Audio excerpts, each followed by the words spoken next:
The roof, the roof, the roof is on fire. We don't need no water. Let the roof burn.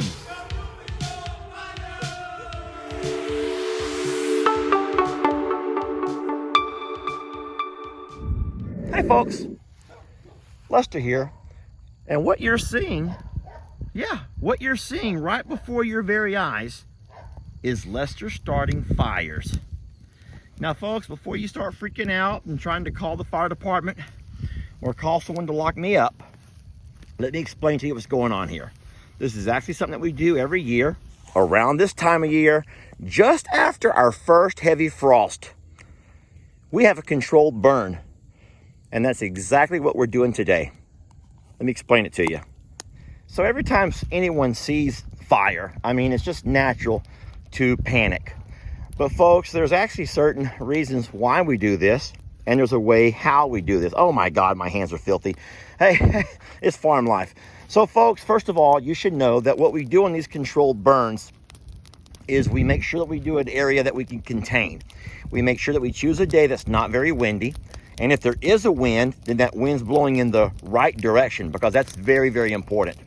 I know right now with the folks who've gone through months and months this summer with the fires in the western United States, you guys are probably freaking out right now, and I understand why. People have lost homes, people have lost, people have lost lives in fires. And a lot of the reason of why we're doing what we're doing today is so that we don't have issues like that later on. But even for a bigger cause, it actually opens up our pastures for better grazing next spring and next summer. And we don't have enough animals to actually eat the pastures and keep it maintained the way it needs to be eaten. We don't allow our goats to come out back, because of predators. So what happens is the cows, the horses, the donkeys, they eat what they can, what they need. But the problem is there's so much pasture back here that it begins to grow up. And before long, it's overtaken by weeds and just brush, things that the cows don't eat, can eat. And then the problem with that is that stuff right there will begin to take over your pasture and make it to where grass no longer grows. Not good, green, healthy grass. So what we do, we come out in the fall, and after the first frost, when all of the actual grass and most of the foliage has kind of died back, and we begin to build these little controlled fires. Now I want to show you something. This over here is a little road that we have built down through here. And I came by with my tractor and my brush hog just to make sure, and I mowed all the grass off of it. All of the brown grass has been, blown and cut off and pushed to the side. So now, even if that wind was to change directions and that fire was to come back towards me, it could not cross this here stretch of this 8-10 foot stretch of roadway here. It would stop right there at the brown grass, and that's totally fine. And I have one of these that go around the entire pasture. I could actually show you over here. I don't know why I'm walking the opposite direction. This over here is a good example of the backfire can only burn so far, and then it will actually burn itself out. So as you can see here, the wind today is blowing, and I say a very light wind is blowing out of the north towards the south. So most of our fire is pushing back that direction naturally. And so I lit my fires in a circle around the part that I want to have burn, so they'll actually all burn into each other. Man, I should get my drone out and show you from an aerial photo. Maybe I'll do that. I didn't charge it, so it's not really conducive right now, but that would have been a great video. Dang, Lester, I missed the most golden opportunities. Okay, here's what I'll do though. When I do my next pasture, which will be in the next couple of days. I don't think I'll do 2 today, but I will do that. I'll charge my drone, and I'll be able to show you guys from a bird's eye view, how this process actually looks. But now looky here. So the fire has only burnt as far as the road, and then it burns itself out. There's no need to call fire departments, even though I have alerted them. We have a little volunteer fire department, and I told them a little earlier that folks may be calling in when they see the smoke. But not to worry, I'm doing a controlled burn. They may send their fire chief over just to watch. He comes by sometimes and just make sure everything's safe. And if he needs to, he'll call in somebody. But we don't want to do that. We don't need to do that. So look what I got left over here, folks. I'm going to walk across here because this is not a hot burn, if that makes any sense to you. I'm wearing shorts and my boots. I can actually reach down with my hand. Now look, this is fire that has just finished burning. But look what it's done. It's burned all of the dead, dry grass off, all the way back to where the stuff is still green. Now what's cool is, this is going to sound crazy to y'all, but looking at it right now, it looks kind of scary. Looks kind of like, you know, Mad Max 2020. I don't think y'all got that joke. Anyway, Mad Max, folks. You know, the doomsday. Look here. This is still green grass underneath there. And so once we get a couple of rains, believe it or not, the cows, horses, and donkeys will come back on us again this year. Now, it's possible we'll get another frost or so. We'll get colder weather. I know we will. And all of that will die back. But the good news is the weeds, all this kind of stuff, that will, look at here. So here's a great example. This over here now is dead. This is a weed that would have dropped its seed. And all them seeds, they're dead. And so I don't have to worry about them coming back. And what I do now, as you can see, I have fires burning all around. I have a big old rectangular pasture here that I'm cleaning off today. I'll go ahead and drive my side-by-side around the thing and just kind of show you guys how all the fires are burning towards each other. And once they get to the middle, they'll burn themselves out. This here is a patch of thorns. We call them stickers. It's actually berries that grow natural here. And the goats will eat the heck out of them. But nothing else will. And the problem is, over time, they begin to take over your entire pasture. So this fire here is going to burn through there and pretty much kill them all back. So, well, for easier grazing next year.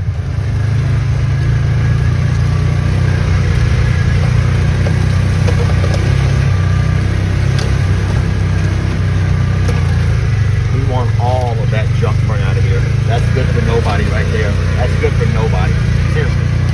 Good for nobody. Yeah, you can see the slush I'm driving through here. Another reason I didn't bring my tractor this way, but as you can see, I don't really need to. This grass here is still green. There's only a little bit of brown on top of it. And even if the fire does catch on over here, it's not going to burn to that green grass.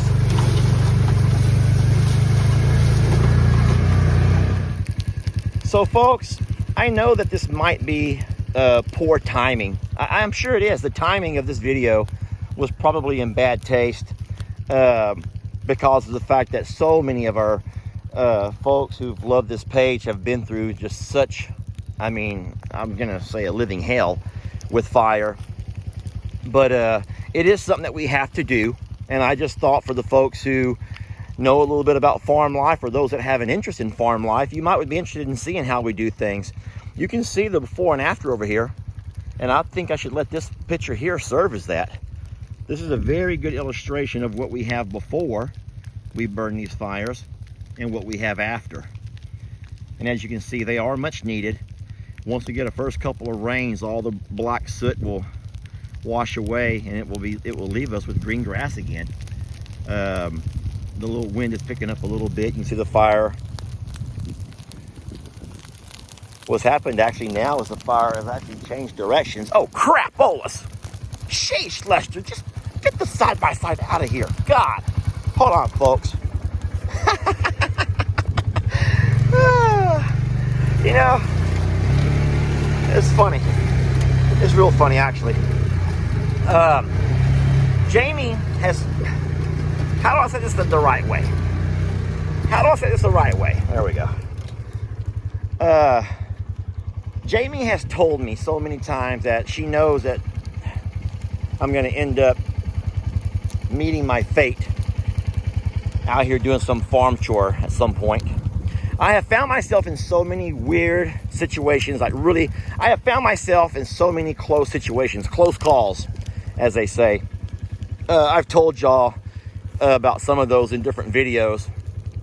And so she's probably right, but I don't want it to be today. I do not want that to be today. No, I want to live a long life. I want y'all to notice here how, as we're getting near the green, this tree line is still green. Even though we had a frost, the trees here stayed green. They didn't die back. They might eventually, some of them will, but these little pine saplings, they don't die back. And so the fire will naturally put itself out over here as well. And so my job is actually not that dangerous. A lot of times they call these brush fires. A lot of times they are actually set by men on purpose, and they end up getting out of control. And I mean, it could happen. I'm not going to say it has never happened. It actually has. We have lit fires on days that we probably shouldn't have. Days that are low humidity. That's not today. We actually have some humidity. It actually even rained a couple of days ago, so a lot of the timber here is still very wet. But we also have to watch the winds.